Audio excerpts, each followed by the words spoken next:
ஒவ்வொரு நொடியும் நாம் சாவை நோக்கி போய்கொண்டிருக்கிறோம். ஆனால் நம்மை விட்டு ஜீவன் போகும்போது அது எங்கே போகுது பிரியமானவர்களே? அது எங்கே செலவிடப்படுகிறது? ஆண்டவருடைய வயலில் அவருடைய சித்தம் செய்வதில் ஜீவன் ஊற்றப்படுகிறதா, இல்லை என்றால் இந்த மாம்சத்தின் சித்தத்தை நிறைவேற்றுவதில் ஜீவன் ஊற்றப்படுகிறதா? நமக்கு ஒரே ஒரு வாழ்க்கை தான், அதுவும் கொஞ்சம் நாட்கள் தான். ஆகையால் இந்த கொஞ்சம் நாட்கள் கர்த்தருக்காக நாம் கொடுப்போமாக, கர்த்தருக்கென்று பிரதிஷ்டை செய்வோமாக. நம்முடைய ஜீவன் போய்கொண்டு இருக்கிறது, அது கர்த்தருக்காக போய்கொண்டு இருக்கட்டுமே. ஆகையால் நாம் ஆண்டவருடைய சேவையில் ஜீவனை ஊற்றிக்கொள்வோமாக. முழு நாளும் நம்முடைய சொந்த வயிற்றுக்காக நாம் பிரயாசப்படுவதை விட இந்த இடத்தில் வந்து கொஞ்சம் நேரம் கர்த்தரை தொழுது கொள்வதில் எவ்வளவு ஜீவன் கொடுக்கிறோமோ அது அருமையான ஜீவன், அது பிரயோஜனமான ஜீவன். அந்த ஜீவன் போனாலும் பரவாயில்லை, ஆண்டவரை நன்றாய் ஆராதித்து ஜீவன் கொடுத்து ஆராதிப்போமாக. கரங்களை தட்டி சத்தத்தை உயர்த்தி ஆண்டவரை ஆராதிப்போமாக. இந்த ஜீவன் தேவனுடைய வயலில் ஊற்றப்படுகிறபடினால் இது நித்திய ஜீவனாய் மாற்றப்படும். கோதுமை மணி மண்ணில் மாய். ஒரு காரியத்தை நன்றாய் கவனிக்க வேண்டும். ஒருவேளை நாம் ரட்சிக்கப்படாமல் இருந்திருந்தால் நம்முடைய கதி என்ன என்று நாம் யோசிக்க வேண்டும். சமுதாயத்தில் எப்படிப்பட்டவர்களாய் இருந்தோம், ரட்சிக்கப்படுவதற்கு முன்பாக எப்படிப்பட்டவர்களை ஆண்டவர் தேர்ந்தெடுத்து இந்த ஐக்கியத்திற்குள் கொண்டு வந்திருக்கிறார். நாம் எல்லாரும் ஒரு காலத்தில் மிகுந்த பிரச்சனையில் அகப்பட்டவர்களாய் இருந்திருந்தோம். எத்தனையோ கட்டுகள், பில்லி சூனியங்கள், எத்தனையோ வியாதிகள், சலிப்புகள், வீட்டு சண்டைகள், எத்தனையோ கொலைகள், கொள்ளைகள் மத்தியில் நாம் இங்கே வந்தவர்கள். கர்த்தரை தேடி வந்தோம், கர்த்தர் நமக்கு விடுதலை தந்தார். ஆனால் ஒருவேளை இப்படி ஆண்டவர் நம்மை சந்திக்காமல் இருந்திருந்தால் இன்றைக்கு நம்மில் பாதி பேர் இந்த உலகத்தில் இருந்திருப்போமா என்று கேள்விக்குறிதான். ஏனென்றால் ஒன்று தற்கொலை செய்திருப்போம், இல்லை என்றால் ஏதாவது வியாதினால் மரித்து போயிருப்போம். ஆனால் அப்படி ஒரு சூழ்நிலை வராதபடிக்கு சமயத்துக்கேற்ற சகாயராக, அனுகூலமான துணையாக இருந்து நம்மை ரட்சித்து இந்த ஐக்கியத்திற்குள் கொண்டு வந்து பிரச்சனைகள் நீங்காவிட்டாலும் கர்த்தர் நமக்கு ஒரு நித்திய நம்பிக்கையை தந்திருக்கிறார். ஆகையால் அந்த பிரச்சனைகள் மத்தியில் வாழ்வதற்கான ஒரு பலனை கர்த்தர் நமக்கு தந்திருக்கிறார். ஆகையால் இந்த ஜீவனை தந்திருக்கிறாரே, இதை நாம் யாருக்கு கொடுக்க போகிறோம், எப்படி வாழ போகிறோம்? இருக்கிற கொஞ்ச பலத்தை கொண்டு கர்த்தரை சேவிப்போமாக, கர்த்தருடைய வயலில் ஜீவனை ஊற்றுவோமாக. அவர் நல்லவர், அவருடைய கிருபை என்றும் உள்ளது.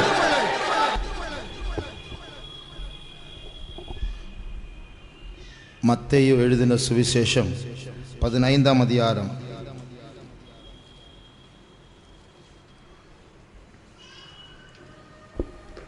26ஆம் வசனம். மத்தேயு 15:26.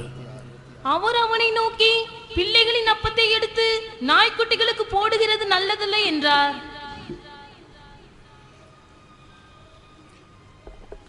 நாம் தெய்வீக சுகம் என்னும் தலைப்பில் சில காரியங்களை நாம் படித்துக் கொண்டு இருக்கிறோம்.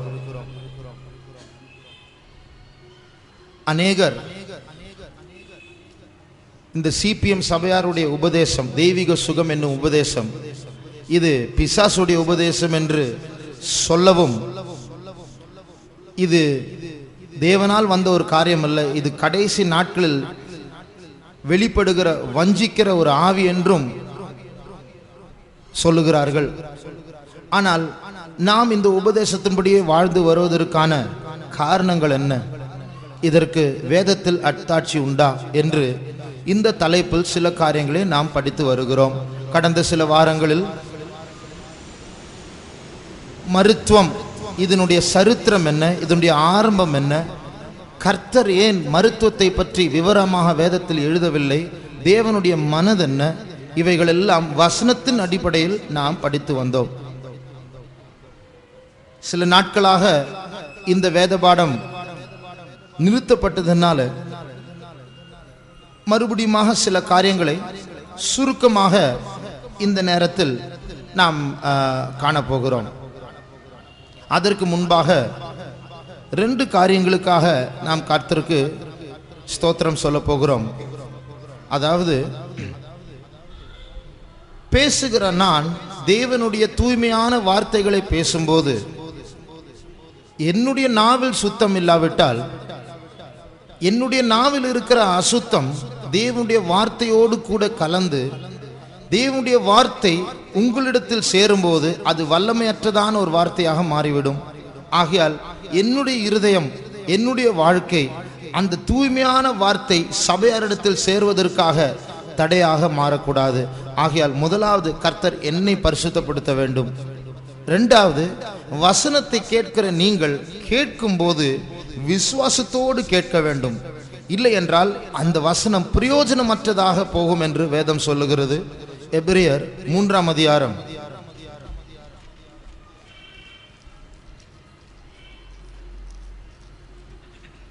4ஆம் அதிகாரம் 2ஆம் வசனம். எபிரேயர் 4ஆம் அதிகாரம் 2ஆம் வசனம்.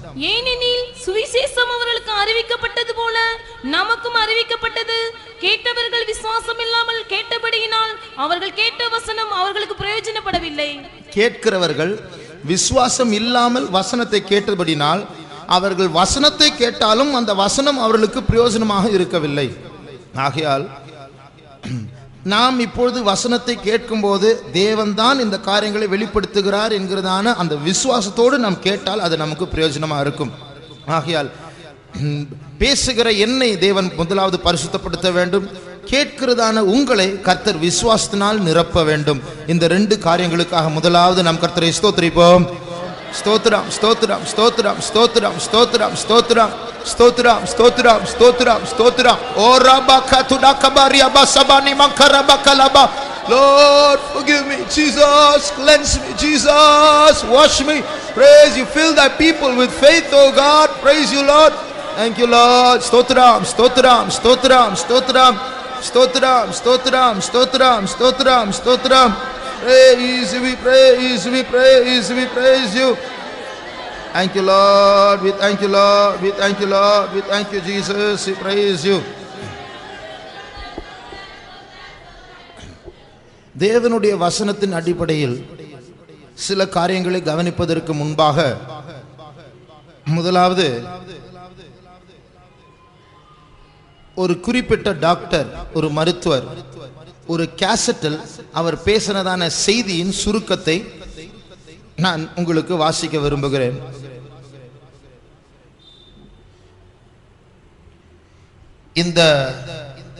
இந்த டாக்டர் இந்த காரியங்களை எழுதும்போது முதலாவது அறிய வேண்டியது அவர் ரட்சிக்கப்படாத டாக்டர், அவர் உலகத்தில் இருக்கிற ஒரு டாக்டர். அவர் என்ன எழுதியிருக்கிறார் என்று நாம் இப்பொழுது பார்ப்போம்.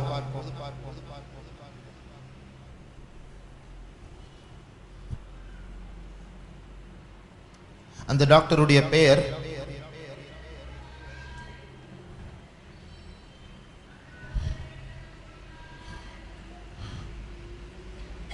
Doctor Joel D வாலாக். அவர் செய்தியில் சொன்ன காரியங்கள் வேதத்தின் அடிப்படையில் உள்ள காரியங்கள் அல்ல, பொதுவான சில காரியங்கள், மருத்துவத்தை பற்றி, மருத்துவர்களை பற்றியதான சில காரியங்கள். இவர் ஒரு டாக்டர். இவர் 1991ஆம் ஆண்டில் நோபல் பிரைஸ், அதாவது அவர்கள் தொழிலில் ஆராய்ச்சியில் தேர்ச்சி அடைந்தவர்களுக்கு நோபல் பிரைஸ் என்று ஒரு பிரைஸ் கொடுப்பார்கள் ஒவ்வொரு வருடமும். அதில் இவர் ஒரு பரிசு வாங்கும்படியாக நியமிக்கப்பட்டவர். இவர் சொன்னதான சில கருத்துக்களை நாம் இப்பொழுது பார்க்க போகிறோம்.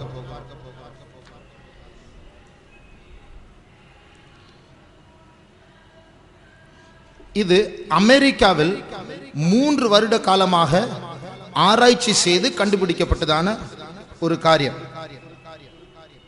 அவர் சொல்லுகிறார், அமெரிக்காவில் இருக்கிறதான ஒரு மனுஷனுடைய சராசரி வயது, அதாவது அவருடைய ஆயுசு காலம், சராசரி ஆயுசு காலம் 75 வருடம். ஆகையால் இது சில வருஷங்களுக்கு முன்பாக எடுக்கப்பட்ட ஒரு ஆராய்ச்சி, ஒரு பழைய ஆராய்ச்சி தான். ஆனால் நமக்கு இது தேவையில்லை. ஆனால் நாம் அறிந்து கொள்ள வேண்டிய சில காரியங்கள் உண்டு. ஒரு மனுஷனுடைய சராசரி ஆயுஷ் காலம் அமெரிக்காவில் 75 வருஷம். ஆனால் ஒரு மருத்துவர், ஒரு டாக்டர், ஹாஸ்பிட்டலில் வேலை செய்கிறதான ஒரு டாக்டருடைய சராசரி வயது, அவருடைய ஆயுஷ் காலம் 58 வயது. இதிலிருந்து நாம் படிக்க வேண்டிய ஒரு காரியம், ஒரு சாதாரண மனுஷனை விட ஒரு டாக்டர் தான் சீக்கிரமாக மரித்து விடுகிறார். ஆகையால் இந்த டாக்டர் ஜோயல் வாலக் சொல்லுகிற காரியம், உங்களுக்கு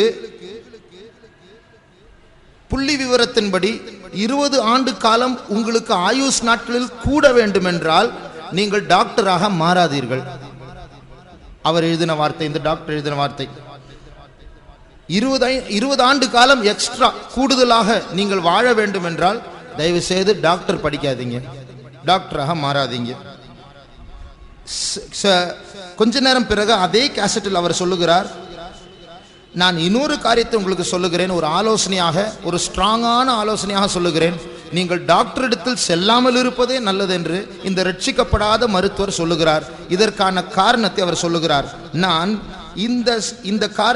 இந்த வார்த்தையை சொன்னேன், அதாவது டாக்டரிடத்தில் போகாமல் இருப்பதே நல்லது என்றதான இந்த வார்த்தையை சொன்னதற்கான அத்தாட்சி, நான் ஏன் என்று சொல்வதற்கு ஸ்ட்ராங்கான ஒரு காரணத்தை நான் இப்பொழுது சொல்ல போகிறேன் என்று அவர் கேசட்டில் சொல்லி, இனி ஒரு வழக்கறிஞர், அதாவது நம்ம கடையில் வாங்குகிறதான பொருட்கள், கன்சியூமர் லாயர் என்று சொல்வார்கள், அதோடு சம்பந்தப்பட்டதான வழக்கறிஞர், கன்சியூமர் கோர்ட்னு சொல்லுவோம் இல்லையா, அந்த கோர்ட்டில் வேலை உத்தியோகம் செய்கிறதான ஒரு வெளிநாட்டு லாயர், அவர் 1500 பேஜ் ஒரு ரிப்போர்ட் எழுதியிருக்கிறார் மருத்துவமனைகளுடைய ஆராய்ச்சியை பற்றியதான. அதாவது 3 வருடமாக அமெரிக்காவில் ஜனங்கள் ஆஸ்பத்திரியில் எப்படி மரிக்கிறார்கள் என்று 3 வருடங்களாக ஆராய்ச்சி செய்து ஒரு ரிப்போர்ட் எழுதினார். அந்த ரிப்போர்ட் 1500 பக்கம் ரிப்போர்ட், 1500 பேஜ் ரிப்போர்ட் எழுதி அவர் அந்த செய்தியின் சுருக்கத்தை இந்த டாக்டர் அவருடைய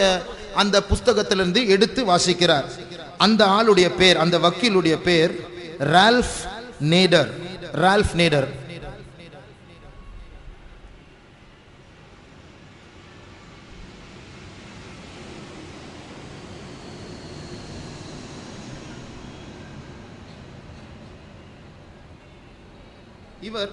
இவர் ஒரு கம்பெனியை வைத்திருக்கிறார், ரால்ஃப் நேடர் குரூப். ஆகையால் இவர் அவருடைய ரிப்போர்ட்டில் எழுதினதான காரியங்களை எடுத்து இந்த கேசட்டில் இந்த டாக்டர் எடுத்து சொல்லுகிறார். அவர் சொல்லுகிற காரியம்,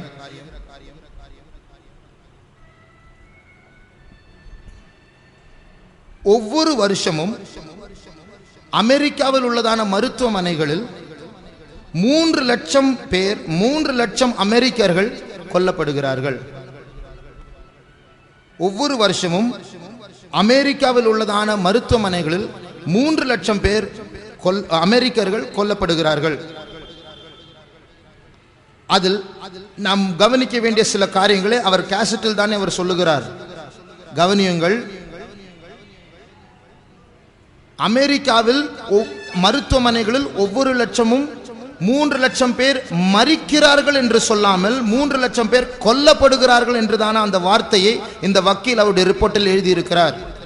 அப்படி என்றால் மருத்துவமனையில் அட்மிட் ஆனவர்கள் சீரியஸ் ஆகி இயற்கையாகவே மரித்து விட்டார்கள் என்று அந்த மரணங்களை இந்த எண்ணிக்கையில் அவர் சேர்க்கவில்லை.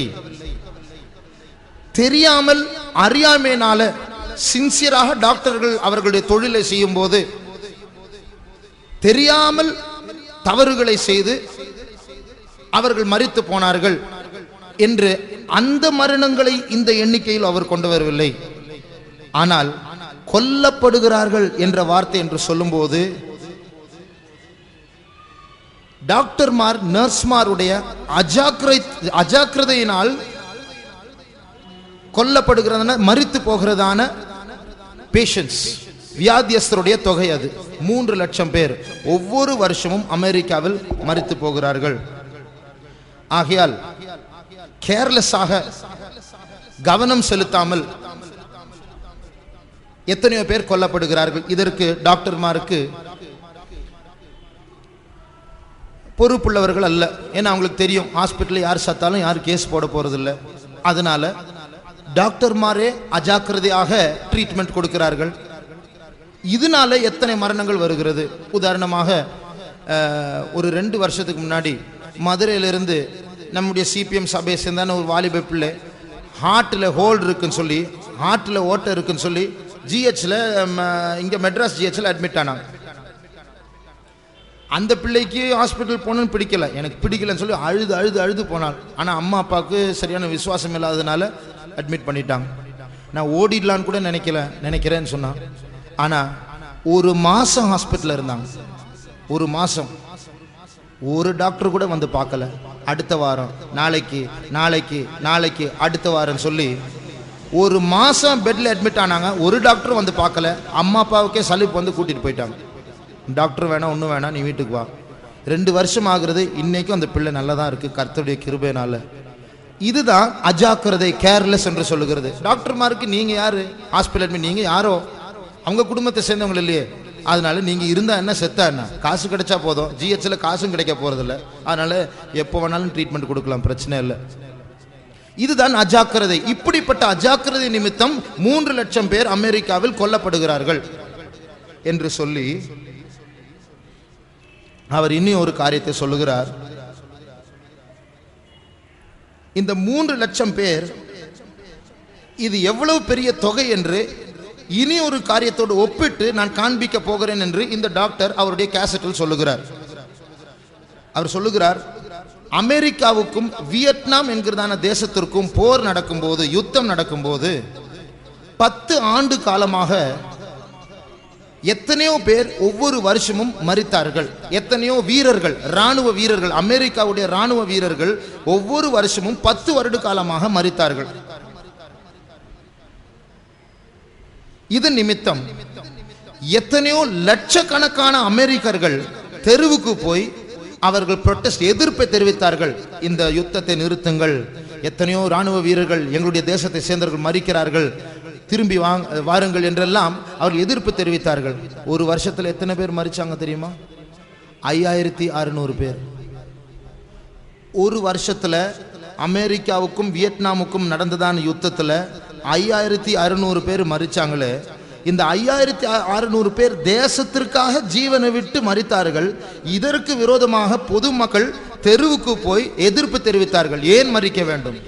ஆனால் இவர் சொல்லுகிறார், ஒரு வருஷத்தில் 5600 பேர் ராணுவ வீரர்கள் யுத்தத்தில் தேசத்துக்காக மரிக்கும் போது பொதுமக்கள் எதிர்ப்பு தெரிவிப்பார்கள் என்றால், ஒரு வருஷத்தில் டாக்டர்மாருடைய அஜாக்கிரதையினால் ஹாஸ்பிட்டலில் கொலை செய்யப்படுகிறவர்களுடைய எண்ணிக்கை 5500 அல்ல, 3 லட்சம்.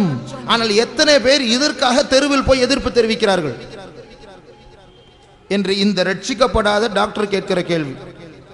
அப்போ இது யாருக்கும் தெரியல, வெளியில பொதுமக்களுக்கு தெரியல. இது ஒரு நாள் வந்து இவர் வேலையும் விட்டுட்டு இதற்காகவே நேரத்தை செலவு பண்ணி இதில் ஆராய்ச்சி பண்ணி ஒரு ரிப்போர்ட் கொண்டு வர இப்போதான் தெரியுது. அப்படி இருந்தாலும் பரவாயில்ல, மருந்தே நான் உன்னை விட்டு விலகுவதும் இல்லை, உன்னை கைவிடுவதும் இல்லை. டாக்டர் என்னை கொலை பண்ணினாலும் பரவாயில்லை, நான் அங்கேயே இரத்த சாட்சியாக நான் மரிப்பேன். இதுதான் நம்முடைய உறுதியான விசுவாசம், இல்லையா? அப்போ அங்க என்ன நடக்குது நமக்கே தெரியல. நம்முடைய உடம்பை வச்சு வியாபாரம் பண்றாங்க. நம்மே கொலை பண்றதுக்கு ரெடியா இருப்போம். நீங்க யாரோ நாங்க யாரோ. என்ன சீரியஸா போய் என்னன்னா, இப்பெல்லாம் டாக்டர் கிடையாதுங்க, லேட் நைட்டுங்க, நாளைக்கு வாங்க. கர்த்தர் அப்படி சொல்வாரா? அதனால இதுதான் மருத்துவ சுகத்தினுடைய எல்லை, இவ்வளவுதான் இருக்கு. அப்போ இந்த மருத்துவத்தினால் வருகிற சுகம் தேவனால் வருகிற சுகமாய் இருந்தால் இது இப்படி இருக்கக்கூடாதே. ஹாஸ்பிட்டல்ல நிறைய சுகம் உண்டாகணுமே. இயேசுவின் காலத்தில் டாக்டர்மார் இருந்தார்கள், பைபிளே சொல்லியிருக்கு டாக்டர்ஸ் இருந்தாங்கன்னு சொல்லிட்டு. ஆனால் அந்த டாக்டர்மாரை எப்படியாவது ஒரு முறையாவது ஆண்டவர் மெச்சி பேசினாரா? இல்லை என்றால் வந்த வியாதியஸ்கரிடத்தில் இந்த ஹாஸ்பிட்டலுக்கு போங்க, அந்த டாக்டரை பாருங்க, இயேசு ஒரு முறையாவது சொன்னாரா? சொல்ல போனால் ஒரு குறிப்பிட்ட ஸ்திரீ எத்தனையோ டாக்டரிடத்தில் போய் இருந்ததெல்லாம் செலவு பண்ணி ஒரு சுகமும் பெறாமல் இன்னும் மோசமாகிவிட்டு சலிப்படைந்து கடைசியா இயேசுவிடத்தில் வந்து பின்பு இயேசுனால் சுகமடைந்ததை பற்றி லூக்கா எழுதுகிறார். அப்போ இதெல்லாம் எழுதணும்னு அவசியமா? இது ஒரு டாக்டரை மட்டம் தட்டி பேசுற மாதிரி தானே. பைபிள் அப்படி எழுதலாமா? ஒரு தொழில், சிலர் சொல்றார்கள் தேவனுக்கு அடுத்ததுதான் டாக்டர், உயிர் காப்பாத்துறவங்க. அப்படி தேவனுக்கு அடுத்த டாக்டரை பற்றி இப்படி மட்டம் தட்டி வேதம் பேசலாமா? இது தேவனிடத்தில் வருகிறதான ஞானமா இருந்தால் எத்தனை பேர் சொல்றாங்க, ஆண்டவர் தான் டாக்டருக்கெல்லாம் ஞானம் கொடுத்து, கடவுள் தான் டாக்டருக்கு ஞானம் கொடுத்து அவங்கெல்லாம் மருந்து தயாரிக்கிறாங்களே. அப்படி கடவுள் தான் டாக்டருக்கு மருந்து தயாரிக்கிறதுக்கு ஞானம் கொடுத்தார் என்றால், இன்றைக்கு ஏன் 95% வியாதிகளுக்கு இன்னும் சுகம் இல்லை? இன்னும் மருந்து கண்டுபிடிக்கவில்லை. 5% வியாதிகளுக்கு தான் சுகம் என்று உண்டு. மற்ற எல்லா வியாதிகளுக்கும் இது டெய்லி சாப்பிட்டுட்டே இருங்க, வருஷம் இது சாப்பிட்டே இருங்க, ஒரு 2 நாளைக்கு ஒரு 2 நாளைக்கு ஒரு மாதிரி ஒரு ஸ்பூன் எடுங்க, இது குடிச்சிட்டே இருங்க. ஏன் அப்படி? ஏன் ஒரு மருந்து எடுக்க எதுவும் சுகம் வரல? இயேசுவின் நாமத்தில் சுகம் உண்டாவதாக என்று சொல்லும் போது இந்த மருந்து எடுத்தால் சுகம் உண்டாவதாக ஏன் எடுத்துட்டே சாகிற வரைக்கும் எடுத்துட்டே இருக்கணும்? திருப்பி டாக்டர்கிட்ட போனால் அது அப்படி தாங்க இருக்கும், அது வலி தான் இருக்கும், போக போக சரியாயிடும், நீங்கள் போயிட்டு வாங்க. போக போக சரியாகுதா? எத்தனை பேஷண்ட் எத்தனை கம்ப்ளைண்ட் பண்ணுறாங்க. ஒரு டாக்டர் கிட்ட போனால் அவர் ஒரு பேர் சொல்வார், அடுத்த டாக்டர் போனால் அவர் ஐயோ அந்த டாக்டர் இப்படியா சொன்னார், கிடையவே கிடையாது, இந்த வியாதி தான் சொல்கிறாரு. எந்த டாக்டர் கிட்ட கேட்கறது? அதனால தெய்வீக சுகம் நல்லது அப்படின்னு சொல்ல வரல. இதனால எல்லாம் மறந்து விட்டுட்டு தெய்வீக சுகம், இதனால உபதேசம் ஸ்தாபிக்கப்படலை. ஆனால் நமக்கு 2 பக்கமும் தெரியணும். ஆண்டவர் என்ன சொல்லுகிறார், மருத்துவ உலகம் எப்படி இருக்கிறது, இந்த 2 பக்கத்தையும் ஒரே தராசில் நிறுத்து பார்த்து நாம் முடிவை எடுக்க வேண்டும். இப்பொழுது நாம் வசனத்துக்கு வருவோம். வசனம் என்ன சொல்லுகிறது? இந்த வசனத்தில் நாம் வாசித்ததான காரியம், பிள்ளைகளின் அப்பத்தை எடுத்து நாய்களுக்கு நாம் போடக்கூடாது. இந்த வசனத்தை வாசிக்கும் போது ஆண்டவர் யாரிடத்தில் பேசுகிறார்? ஒரு ஸ்திரீயுடைய மகளுக்கு சுகம் இல்லை, ஒரு ஸ்திரீயுடைய மகளுக்கு வியாதி. அந்த வியாதினால இந்த தாய் இயேசுவிடத்தில் போய், என் மகளுக்கு சுகம் இல்லை, தயவு செய்து இயேசுவே கொஞ்சம் சுகம் தரணும் என்று சொல்லி சுகத்தை கேட்கும் போதுதான் இயேசு சொல்லுகிறார், பிள்ளைகளுக்கு கொடுக்க வேண்டிய அப்பத்தை எடுத்து நான் நாய்களுக்கு போடக்கூடாது. அப்படி என்றால் இந்த சுகம் என்கிறதான ஒரு ஆசீர்வாதம், இயேசுவால் வருகிற சுகம் என்னும் ஆசீர்வாதத்தை ஆண்டவர் பிள்ளைகளின் அப்பம் என்று அழைக்கிறார். இது சண்டே ஸ்கூல் சிலபஸ்லையும் படிக்கிற காரியம்தான். ஆனால் இது பிள்ளைகளின் அப்பம் என்று சொல்லும்போது அது இஸ்ரவேல் ஜனங்களை கர்த்தர் பிள்ளைகள் என்று அழைக்கிறார். அவர்களுக்காக தான் முதலாவது நான் இந்த ஆசீர்வாதத்தை தருகிறேன் என்று சொல்லுகிறார். ஆகையால் இந்த தெய்வீக சுகம் என்று சொல்லும்போது அது பிள்ளைகளுக்குரிய ஒரு அப்பம், அது எல்லாருக்கும் உரியதல்ல. இதற்காக தான் நம்முடைய வேத பாடத்தினுடைய முதலாவது வாரம் நாம் படிக்கும்போது நாம் அறிந்த காரியம் என்னவென்றால், இஸ்ரவேல் ஜனங்களுடைய தலைவனாக இருந்த மோசே அந்த நாட்களில் விஞ்ஞானத்தில் முன்னேறிந்ததான எகிப்தில் இவர் தலைவனாக இருந்தார். மிகவும் எல்லா எகிப்தியரை விட, எல்லா இஸ்ரவேல் ஜனங்களை விட, அந்த காலத்தில் இருந்த ஜனங்களை விட இவர் தான் அதிகமாக படித்தவராக இருந்தார். 40 ஆண்டு காலமாக படித்து படித்து படித்து மருத்துவம் என்னதென்று நன்றாய் படித்தவராக தான் அவர் அரண்மனை விட்டு புறப்பட்டு இஸ்ரவேல் ஜனங்களின் தலைவனாக மாறினார். அந்த நேரத்தில் அவர் பிரமாணத்தை சொல்லும் போது அவருடைய மருத்துவத்தினுடைய ஒரு கருத்து கூட அங்க சொல்லவே இல்லை, ஒரு வார்த்தை கூட. நான் எகிப்தில் படிக்கும்போது இந்த புஸ்தகத்தில் இப்படி நான் வாசித்தேன், இதையும் பிரமாணமாக வைத்துக் கொள்ளுங்கள் என்ற ஒரு வார்த்தை கூட அங்கே வரல. மாறாக கர்த்தர் சொல்லுகிறார், அந்த மருத்துவத்தை படித்த மோசே தலைவனாக்கி இஸ்ரவேல் ஜனங்களை எகிப்திலிருந்து வெளியே கொண்டு வந்து மாரா என்னும் இடத்தில் கொண்டு வந்து அவரை ரெபிதீம் என்கிறதான இடத்தில் கொண்டு வந்து அவர்களிடத்தில் ஒரு வாக்குத்தத்தத்தை கொடுக்கிறார். நான் ரெபிதீம் இல்லை, எலீம் என்கிற இடத்துக்கு கொண்டு வந்து அவர்கள் ஒரு வாக்குத்தத்தத்தை கொடுக்கிறார். நானே உன் பரிகாரியாகிய கர்த்தர், நானும் உன் பரிகாரியாகிய கர்த்தர் என்று சொல்லாமல், நான் உன் பரிகாரியாகிய கர்த்தர் என்று சொல்லாமல், நானே என்று சொன்னால் என்ன? நான் மாத்திரம்தான், உனக்கு வேற பரிகாரம் கிடையாது, வேற பரிகாரி கிடையாது. இதுதான் ஆண்டவர் கொடுத்த வாக்குத்தத்தம். அப்போ நானே உன் பரிகாரிய கர்த்தர் என்று சொல்லும்போது இந்த மருத்துவத்தை ஆண்டவர் மோசே எடுத்து மருத்துவத்தை படிக்க வச்சு, அந்த மருத்துவத்தை ஒண்ணுமே பேசாத, அதை வாயை திறக்க கூடாது, நானே உன் பரிகாரியாகிய கர்த்தர் என்று சொல்லும்போது ஆண்டவர் எவ்வளவாக அதை வேண்டாம் என்று சொல்லுகிறார் என்று நாம் அறிய வேண்டும். ஒரு மனுஷன், படிக்காத ஒரு மனுஷனிடத்தில் ஆண்டவர் சொல்லி இவங்கெல்லாம் யாரும் மருந்து எடுக்கக்கூடாது, என்னை மாத்திரம்தான் சார்ந்து இருக்க வேண்டும் என்று சொல்வது ஒரு காரியம். ஆனால் மருத்துவத்தை படிச்ச ஒரு டாக்டருக்கு ஒப்பான ஒரு மோசையை ஆண்டவர் தேர்ந்தெடுத்து அவனே தலைவனாக்கி அவன் மூலமா பேசி நானே உன் பரிகாரி ஆகிய கர்த்தர் என்று ஆண்டவர் சொன்னால் அது யோசிக்க வேண்டிய ஒரு காரியம் பிரியமானவர்களே. ஆகையால் இந்த காரியங்களை மறந்தில் வைத்து ஏன் ஆண்டவர் இஸ்ரவேல் ஜனங்களை பிரித்தெடுத்து இந்த டாக்டர் ஆகிய மோசே, மருத்துவத்தை படித்த மோசையை கொண்டு நானே உன் பரிகாரிய கர்த்தர் என்று சொல்லுகிறார்? காரணம் என்ன என்றால், இந்த இஸ்ரவேல் ஜனங்களுக்கு ஆண்டவர் பிள்ளைகளின் அப்பமாக சுகத்தை அங்கேதான் கொடுக்க ஆரம்பித்தார். நானே உன் பரிகாரிய கர்த்தர், அது பிள்ளைகளுக்குரிய அப்பம். இந்த நாட்களும் மறுபடியும் சொல்லுகிறேன், மருந்து எடுப்பது பாவம் அல்ல. மருந்து எடுக்கிறவர்கள் நரகத்துக்கு போவார்கள் என்று யாரும் சொல்லக்கூடாது. அதே நேரத்தில் இயேசுவின் வருகைக்கு அது ஒரு தடையாக மாறும். அது நம் மனவாட்டியாய் மாறுவதற்காக ஒரு தடையாக மாறும். அதை எடுக்கிறவர்கள் கைவிடப்படுவார்கள். இதற்கான அத்தாட்சி கர்த்தருடைய சித்தமால் அடுத்த வாரமோ அதுக்கு அடுத்த வாரமோ நாம் படிக்கலாம். மறுபடியும் இந்த வசனத்துக்கு வரும்போது, எப்படி நமக்கு தேவன் மருந்தாக இருக்கிறார், எப்படி நமக்கு மருந்து என்ன, நமக்கு வியாதி வரும்போது நம்முடைய மருந்து என்ன, நம்முடைய டேப்லெட் என்ன, நம்முடைய டானிக் என்ன, நம்முடைய மாத்திரை என்ன. நீதிமொழிகள் 4ஆம் அதிகாரம் 22ஆம் வசனம் வாசிங்க. நீதிமொழிகள் 4ஆம் அதிகாரம் 22ஆம் வசனம். அவைகளை கண்டுபிடிக்கிறவர்களுக்கு அவைகள் ஜீவனும் அவர்கள் உடலுக்கெல்லாம் ஆரோக்கியமுமாம்.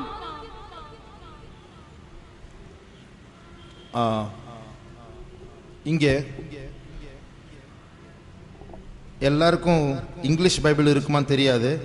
இதே வசனம் இங்கிலீஷ் பைபிள் உடலுக்கு ஆரோக்கியம் அப்படின்னு அந்த வார்த்தை இருக்குல்ல, அந்த ஆரோக்கியம் என்கிறதான வார்த்தைக்கு இங்கிலீஷ் பைபிள் ஹெல்த் ஆரோக்கியம் ரெண்டும் ஒன்று தான். ஆனால் அந்த ஹெல்த் என்கிறதான வார்த்தையில் மார்ஜினில் வேற ஒரு வார்த்தை போட்டிருக்கும். யாராவது பைபிளில் இருக்கா? அது என்ன வார்த்தை? இல்லை, ஹெல்த்துக்காக மார்ஜினில் நடுவில் சிலருடைய பைபிள் பிரிச்சிருக்கும். அந்த ஹெல்த்தில் ஒரு நம்பரோ ஒரு லெட்டரோ போட்டிருப்பாங்க அண்டர்லைன் பண்ணி. அந்த லெட்டரை நீங்கள் மார்ஜினில் பாருங்க, வேற வார்த்தை போட்டிருக்கும். சில பைபிளில் தான் இருக்கு, எல்லா பைபிளில் இருக்காது. நடுவில் நீதிமொழிகள் 4:22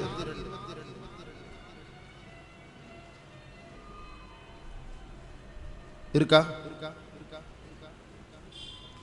ஹெல்த் 4:22 ஹெல்த் என்கிறதான வார்த்தைக்கு அது எதிரில் ஏதாவது ஒரு லெட்டர் போட்டிருப்பாங்க. அந்த லெட்டர் மார்ஜினில் தேடிங்கன்னா இருக்கா?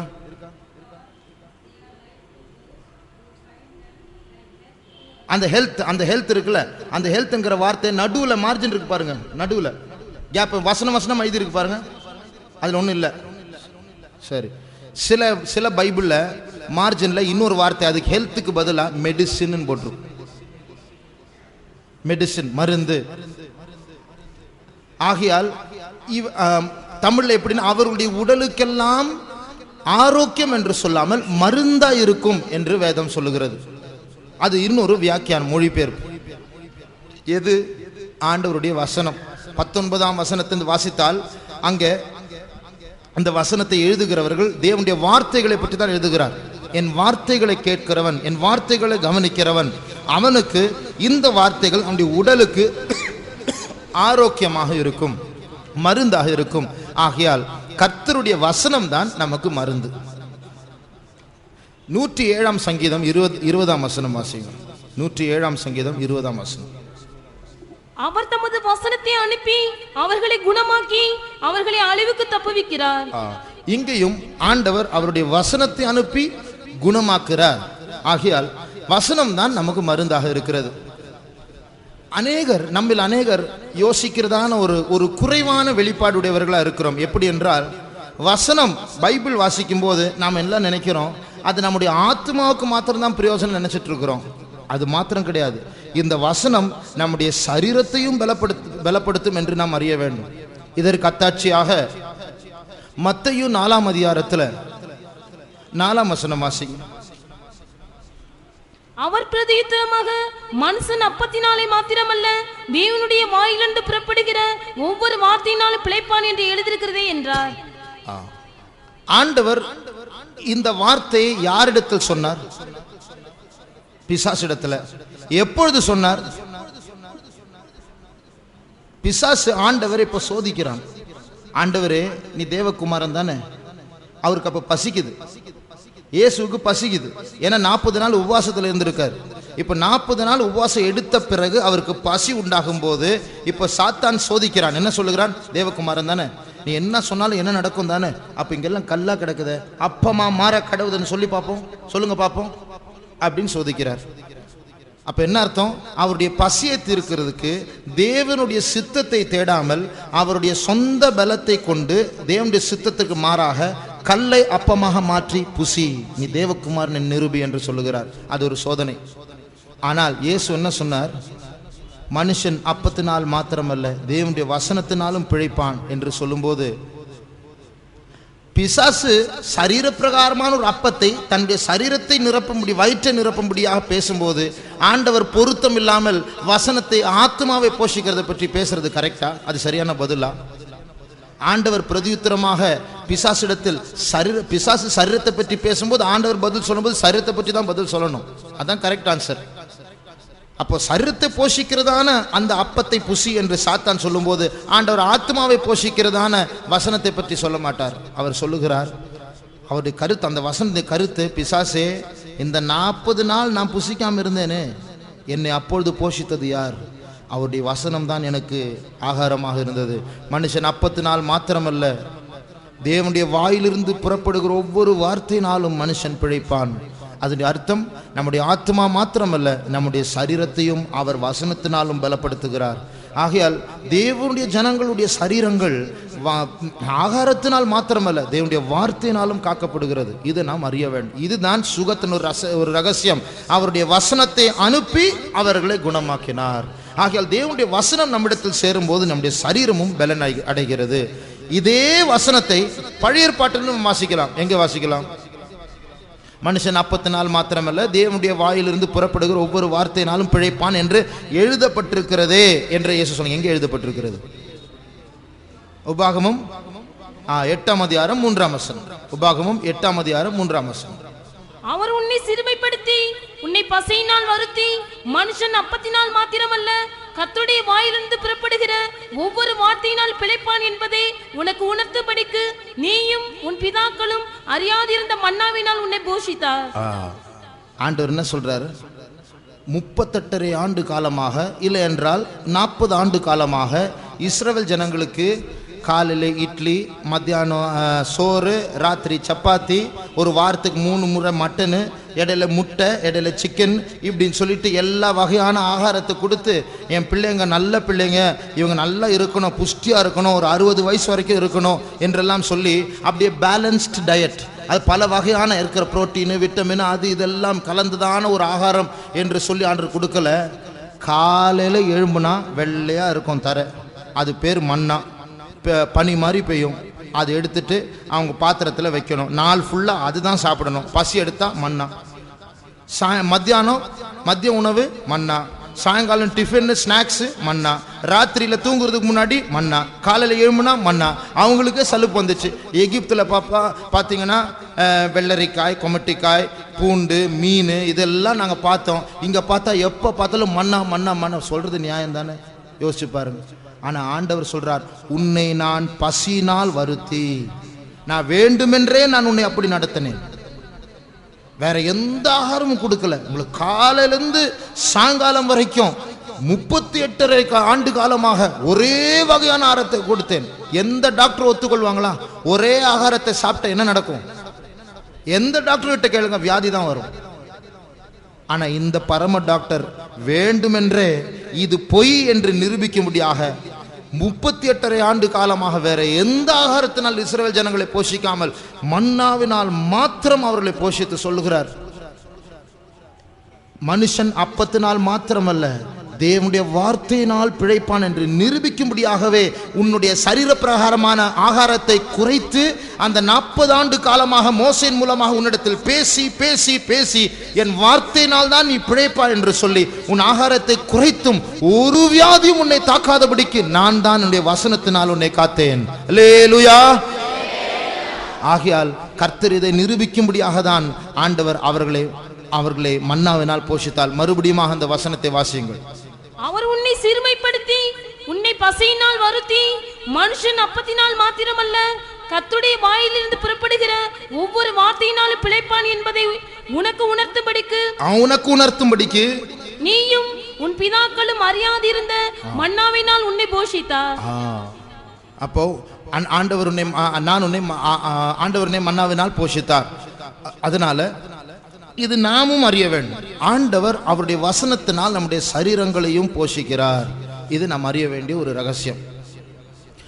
ஆனால் இதுல நாம் கவனிக்க வேண்டிய ஒரு காரியம், நாம் வைத்திருக்கிற பைபிள் இந்த வார்த்தைக்கும் ஆண்டவர் பேசினதான அந்த உபாகமம் 8:3 மத்தேயு 4:4 ஆண்டவர் என் வாயிலிருந்து புறப்படுகிற வார்த்தை என்று சொன்னாரே, அந்த வார்த்தைக்கும் இந்த பைபிள் இருக்கிற வார்த்தைக்கும் சின்ன ஒரு வித்தியாசம் உண்டு. இந்த பைபிளும் வேத வசனம் தான், தேவனுடைய வசனம் தான். ஆனால் மூல பதத்துல இது ரெண்டுக்கும் வித்தியாசம் இருக்கு. இந்த வசனம் தேவனுடைய வசனம் பைபிள் என்று சொன்னால் இதற்கு பேர் லோகாஸ், LOGOS, லோகாஸ் அப்படின்னு சொன்னா எழுதப்பட்ட வசனம். எழுதப்பட்ட வசனம் இதுதான் பைபிள், லோகாஸ். ஒவ்வொரு வார்த்தைக்கு பொது பேர் லோகாஸ். ஆனால் ஆண்டவருடைய வாயிலிருந்து, இதெல்லாம் ஆண்டவருடைய வாயிலிருந்து புறப்பட்ட வார்த்தைகள். எப்போ? சீனாய் மலையில் புறப்பட்ட வார்த்தைகள், ஏசியாவினுடைய வாயிலிருந்து புறப்பட்ட வார்த்தைகள், தாவீது ராஜாவுடைய வாயிலிருந்து புறப்பட்ட வார்த்தைகள். ஆனால் ஆண்டவர் இந்த வார்த்தையினால் மனுஷன் பிழைப்பான் என்று சொல்லாமல் என்னுடைய வாயிலிருந்து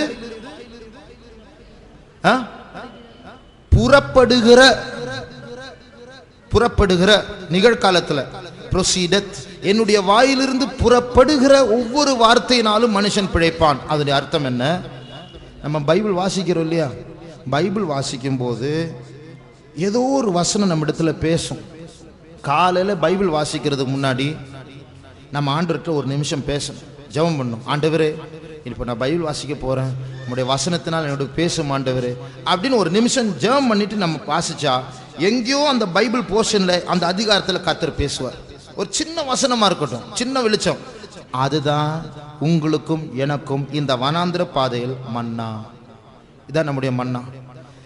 ஞானஸ்நான ஸ்டடி கேட்டவங்களுக்கு தெரியும், ஞானஸ்நானம் எடுத்த பின் செங்கடலை கடந்த பின் என்னது? வனாந்திரம். கானான் தேசம் போய் சேர்ற வரைக்கும் வனாந்திரம் தான். அதனால ஞானஸ்நானம் எடுத்தவங்க எல்லாம் இயேசுவின் வருகையில எடுத்துக்கொள்ளப்படும் வரைக்கும், இல்லை என்றால் சாகும் வரைக்கும் நம்முடைய ஆவிக்குரிய வாழ்க்கை வனாந்திரத்தில் தான். ஆனால் வனாந்திரத்தில் இருக்கும் வரைக்கும் காலையில் மாலையில் அவர்களுக்கு கொடுக்கப்பட்டது மன்னா. இது போல நம்முடைய ஆவிக்குரிய ஜீவத்தில் காலையில் நம்முடைய மன்னாவை நாம் எடுத்துக்கொள்ள வேண்டும். இதுதான் நாம் வாசிக்கும் போது ஆண்டவர் நம்மிடத்தில் ஒரு சின்ன வசனத்தை வச்சு பேசுவார். அந்த வேத பகுதியில் அந்த புறப்பட்ட வார்த்தைகளிலிருந்து ஒரு வார்த்தை புறப்படும். அதுதான் தேவனுடைய வசனத்திலிருந்து புறப்படுகிற வார்த்தை. அதுக்கு பேர் தான் ரீமா, RHEMA. அதுக்கு புறப்படுகிற, பேசப்படுகிற வார்த்தை. ஆகையால் லோகாஸ் என்று சொன்னால் எழுதப்பட்ட வார்த்தை. அதுதான் பைபிள். ஆனால் இந்த எழுதப்பட்ட வார்த்தையிலிருந்து நம்ம பைபிள் படிச்சுட்டு இருக்கோம், திடீர்னு ஒரு வார்த்தை வசனம் குதிக்கும், அப்படியே பாய்ந்து நம்முடைய உள்ளத்துக்குள்ள இது எனக்காக எழுதப்பட்ட வார்த்தை ஒரு வார்த்தை தொடும். அந்த வார்த்தை தான் ரீமா. இல்லை என்றால் பேசப்படுகிற வார்த்தை, இல்லை என்றால் புறப்பட்ட வார்த்தையிலிருந்து புறப்படுகிற ஒரு வார்த்தை. இந்த வார்த்தையினால் மனுஷன் பிழைப்பான். இதுதான் காலையில் உங்களுக்கு எனக்கும் டேப்லெட், இதுதான் காலையில் உங்களுக்கு எனக்கும் மருந்து. இதை காலையில் சாப்பிடாததுனால தான் வியாதி. இந்த வியாதியை தீர்க்கிறதுக்கு எங்கேயோ டாக்டர் கிட்ட போறோம், அவன் ஏமாத்துறான், பில்லை வாங்க, பெரிய பில்லை காட்டுறான். ஏன் தேவையில்லை? ஆண்டு எவ்வளோ பில்லு கேட்கறதுக்கு? எழுதி கொடுத்த வார்த்தையே காலையில் எழும்பி பிரைசிங் முடிச்சுட்டு வாசிச்சு ஆண்டர்கிட்ட வசனத்தை கேட்கறதுக்கு சோம்பேறி. இதுக்கு நம்ம கடனாளியாக மாறுறோம். ஒன்றும் தெரியாத டாக்டர்கிட்ட இயேசுவை பற்றி, எங்களுடைய சரீரத்தை பற்றி, மீட்பை பற்றி, ரட்சிப்பை பற்றி, சிலுவை மரணத்தை பற்றி, தழும்புகளை பற்றி, அவருடைய புறப்பட்ட வார்த்தையை பற்றி, புறப்படுகிற வார்த்தையை பற்றி ஒன்றும் தெரியாத டாக்டர்கிட்ட ஏதோ படிச்சுட்டு எழுதி கொடுக்குறாங்க. அதுலேயும் ஒரு தேர்ச்சி இல்லை. அதனால தேவனுடைய வாயிலிருந்து புறப்படுகிற வார்த்தையினால் மனுஷன் பிழைப்பான். இதுதான் தேவன் நமக்கு தருகிறதான மருந்து. இதை நாம் காலையில் புசித்தால் இதுதான் நம்முடைய மன்னா. ஆகையால் தான் ஆண்டவர் சொல்லுகிறார், உங்களுடைய பிதாக்கள் வானத்திலிருந்து மன்னாவை புசித்தார்கள், 40 ஆண்டு காலமாக